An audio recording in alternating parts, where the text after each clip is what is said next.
எளிமை உள்ளவனுக்கு அவர் இறங்குகிறார். பெருமை உள்ளவனுக்கு எதிர்த்து நிற்கிறார். இன்னைக்கு ஏதாயிலும் ஒரு விஷயத்துல பெருமை வாழ்க்கையில் இருந்தால் கர்த்தர் எதிர்த்து நிற்கிறார். தாழ்மையாய் இருந்தால் கர்த்தர் இறங்குகிறார்.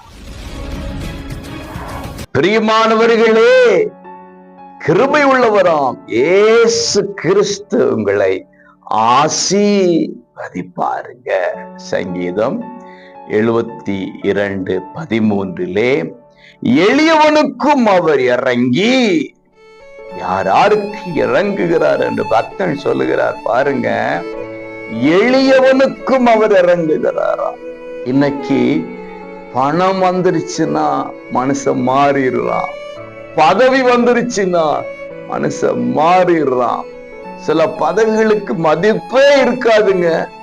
ஆனா அந்த பதவியை வச்சுக்கிட்டு மனுஷன் தன்னை என்னமா நினைக்கிறான் தெரியுங்களா?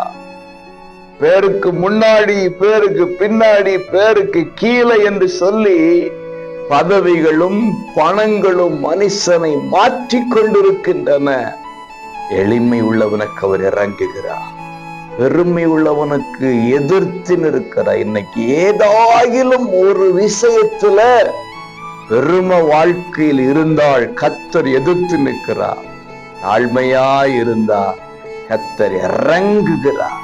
ஆமென். இன்றைக்கு தாழ்மையுள்ள ஆவியை தாருங்க, தாழ்மையுள்ள எண்ணங்களை தாருங்க, பேச்சுக்களை, சிந்தனையை தாருங்க என்று கேட்டு நம்மை தாழ்த்துவோமானால் கர்த்தர் இன்றைக்கு இறங்குவார். உங்களை தாழ்த்துங்க, தேவ இரக்கம் பெறுங்க. தேவ இரக்கம் உங்களை மேன்மைப்படுத்துவதாக. God bless you.